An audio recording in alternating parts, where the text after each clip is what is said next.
में हमारे सबके महाराष्ट्र के प्रेरणा स्थान श्री प्रमोद महाजन जी से मैं प्रार्थना करता हूं कि हमें संबोधित करें। श्री प्रमोद महाजन।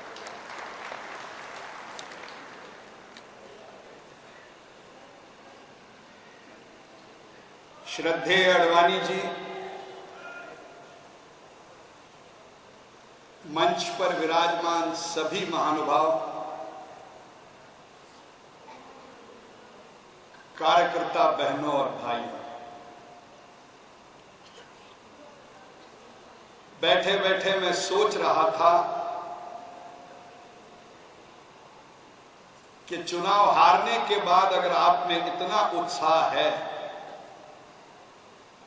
तो जीतते तो पता नहीं इस सम्मेलन का क्या हाल होता।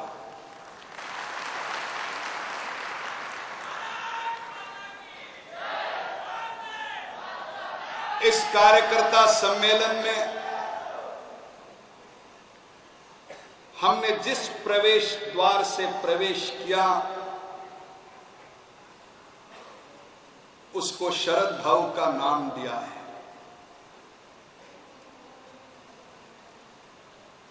शरद भाऊ कुलकर्णी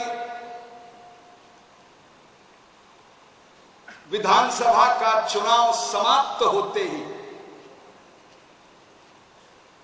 नासिक के स्नातक चुनाव में जुड़ गए। स्वास्थ्य ठीक ना होते हुए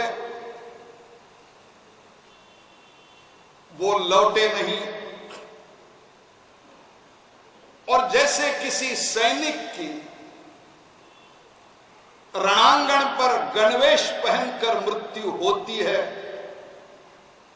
उस प्रकार शरद भाऊ ने भारतीय जनता पार्टी के लिए एक बलिदान का सबक हम सबको सिखाया है। उनको श्रद्धांजलि अर्पित करते समय उनके नाम से पुनीत प्रवेश द्वार से अगर हम प्रवेश कर रहे हैं तो जैसे हार हो या जीत लड़ना सैनिक का काम होता है, ये जो दिशा उन्होंने दिखाई, मुझे विश्वास है यहां का हर कार्यकर्ता इसी संकल्प को लेकर इस सम्मेलन से वापस लौटेगा। शरद जी की कल श्रद्धांजलि सभा संभाजी नगर में प्रदेश की ओर से है। उनमें अनेक विशेषता थी, उसमें सबसे बड़ी विशेषता थी किसी भी दुर्गम परिस्थिति को वो हंसकर ऐसे वर्णन कर देते थे कि जो हृदय से भिड़ जाता था। हम लोकसभा चुनाव आ रहे, दिल्ली की सरकार गई, हम महाराष्ट्र का चुनाव हारे, मुंबई की सरकार गई। शरद भाऊ भाई गिरकर को मिले और उन्होंने भाई गिरकर को कहा, ए भाई जरा देख के चलो, ऊपर भी नहीं नीचे भी। अब सरकार ऊपर भी नहीं नीचे भी नहीं, हम सबको देख कर चलना चाहिए। यह जो व्यंग्यात्मक रूप में शरद जी ने कहा, मुझे विश्वास है हर कार्यकर्ता इसको अपने हृदय पर अंकित करेगा। आज का कार्यकर्ता सम्मेलन पराजय के इतिहास का विश्लेषण करने का सम्मेलन नहीं है। भारतीय जनता पार्टी को फिर एक बार सुनहरे भविष्य की ओर कैसे ले जाया सकता है, इसका मार्गदर्शन अडवाणी जी से प्राप्त करने के लिए हम सब यहां पर आए हैं। जो मंच हमने बनाया है, पता नहीं आप दूर से इसे किस प्रकार देख पाते हो, लेकिन जब मधु चौहान से इस मंच की संकल्पना हमने सोची, समुंदर पर उड़ते एक पंछी का चित्र है जिसे फिनिक्स पंछी कहते हैं। ऐसा कोई पंछी विश्व में होता नहीं है। ये एक काल्पनिक पंछी है, लेकिन इस पंछी के बारे में यह कहा जाता है कि जब वो जलकर राख ढेर हो जाता है, वो उस राख में से उठकर भी फिर आसमान को छूने का प्रयास करता है। मैं समझता हूं आज का यह कार्यकर्ता सम्मेलन फिनिक्स पंछी के जैसा अगर वो राख में से उभर सकता है, तो भारतीय जनता पार्टी का कार्यकर्ता भी उसी प्रकार आसमान को फिर से छू सकता है। यह निश्चय करने का सम्मेलन है। हम सच है कि हम चुनाव हारे, हम इससे इनकार नहीं करते कि हम चुनाव हारे। किसी ने कहा है, गिरते हैं मैदान जंग में घुड़सवार ही, वो तिफल क्या गिरे जो घुटनों के बल चले। चुनाव एक खेल है, हार जीत उसका स्वाभाविक अंग है, लेकिन कभी कभी हमें लगता है कि हमारी हार को इतना बड़ा चढ़ाकर बताया जा रहा है, शायद वो उतनी है नहीं। अभी नितिन जी कह रहे थे, गोपीनाथ जी कह रहे थे कि अटल जी ने सरकार बहुत अच्छी चलाई। मैं अडवाणी जी के कान में कह रहा था, इस चुनाव का सबसे बड़ा सबक तो यह है कि सरकारें अच्छे चलाने की ज्यादा जरूरत नहीं है। लालू की ओर देखो, सबसे घटिया सरकार है, 3 बार बनी है। हमारी देखो, सबसे बढ़िया सरकार थी, दोबारा बनने में दिक्कत आई। इसलिए कभी कभी लगता है कि सरकारें बनाना, चलाना, जनता की सेवा करना और वोट, इसका क्या रिश्ता है, यह रहस्य है। लेकिन हम हारे हैं, लेकिन क्या इतना हारे हैं जितना हमको बताया जा रहा है? महाराष्ट्र में हम लोकसभा की 26 सीटें लड़े,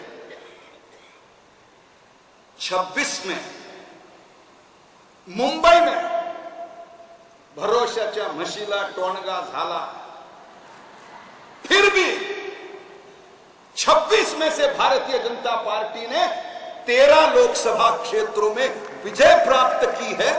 यह हार है 50%। लातूर में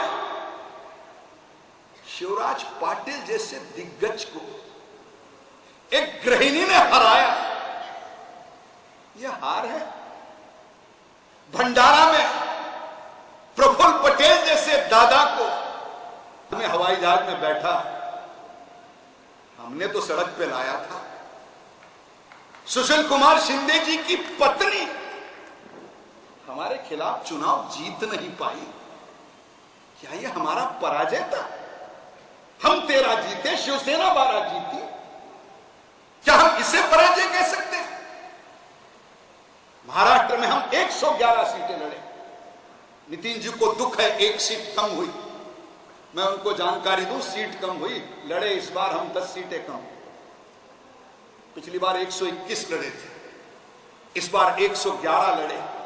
अगर 10 सीटें कम लड़ो और 1 सीट कम हो, हाँ ठीक है, हम सरकार बनाना चाहते थे, नहीं बन पाई।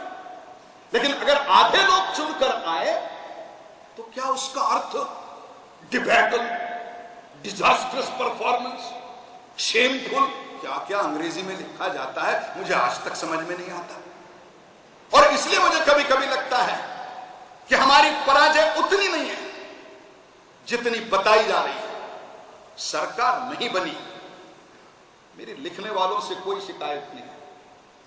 अडवाणी जी पत्रकार रहे हैं, मैं भी गलती से साल भर था, पढ़ाई भी हुई है।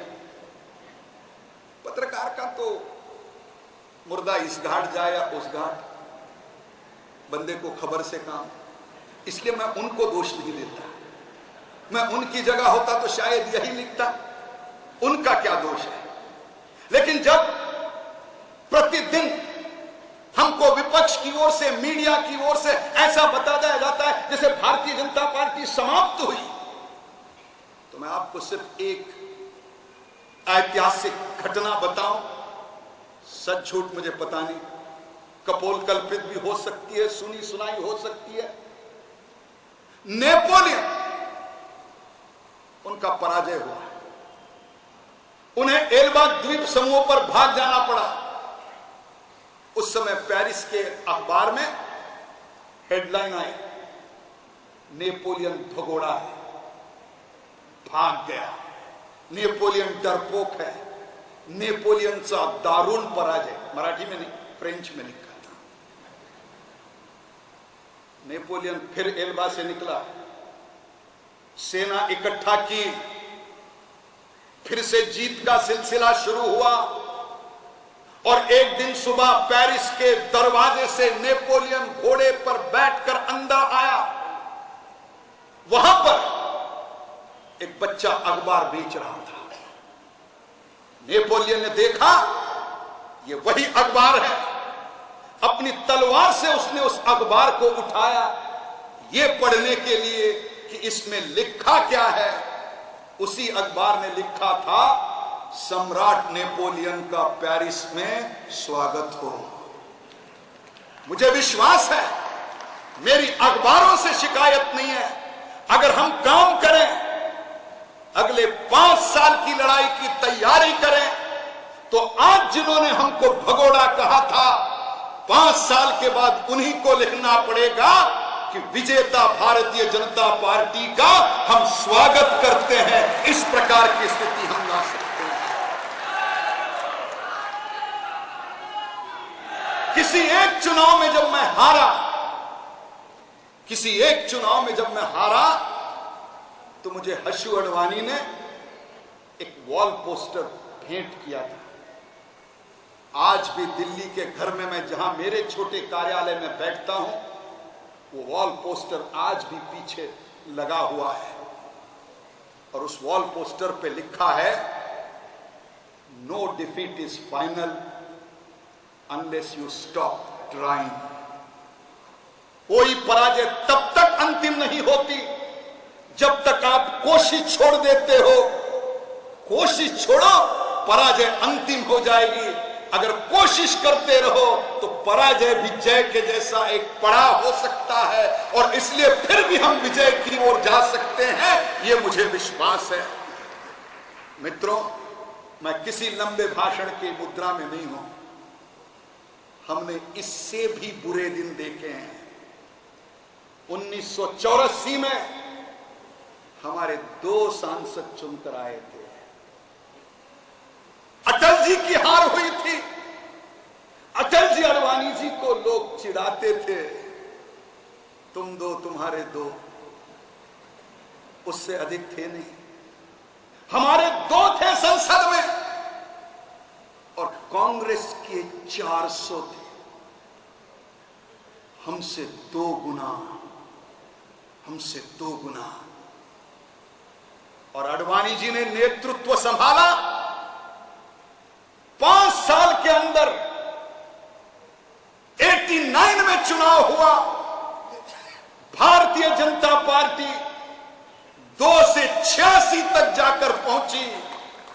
भारतीय जनता पार्टी 286 से जाकर पहुंची और कांग्रेस 400 से 200 पर आकर रुक गई। केवल 5 साल में। अगर नेतृत्व के पास दृष्टि हो, कार्यकर्ता अगर नई सृष्टि बनाने के लिए तैयार हो जाए, तो 5 साल में भाग्य का चक्र हम परिवर्तित कर सकते हैं। तब तो 200 और 400 का अंतर था, 398 का अंतर था 543 की लोकसभा में। अब तो हम 138 हैं, वो 145 हैं। 7 का अंतर है। जो अपने को जनमत कहते हैं, उनमें और हम में 7 सीटों का फर्क है। जब 400 सीटों का फर्क 5 साल में लांघ सकते हैं, तो 7 सीटों का फर्क किस मर्ज की दवा है। और इसलिए मुझे पूर्ण विश्वास है कि अडवाणी जी ने नेतृत्व संभाला है, नितिन जी के हाथ में महाराष्ट्र की बागडोर दी है और आप जैसे कार्यकर्ता है। अगर इनका संगम हो जाए तो अगले 5 साल में भारतीय जनता पार्टी इस फिनिश पंछी जैसा फिर उभर कर आएगी। यही संकल्प आप करें, ये प्रार्थना करता हूं और आपको धन्यवाद देते मेरा भाषण समाप्त करता हूं। बहुत धन्यवाद।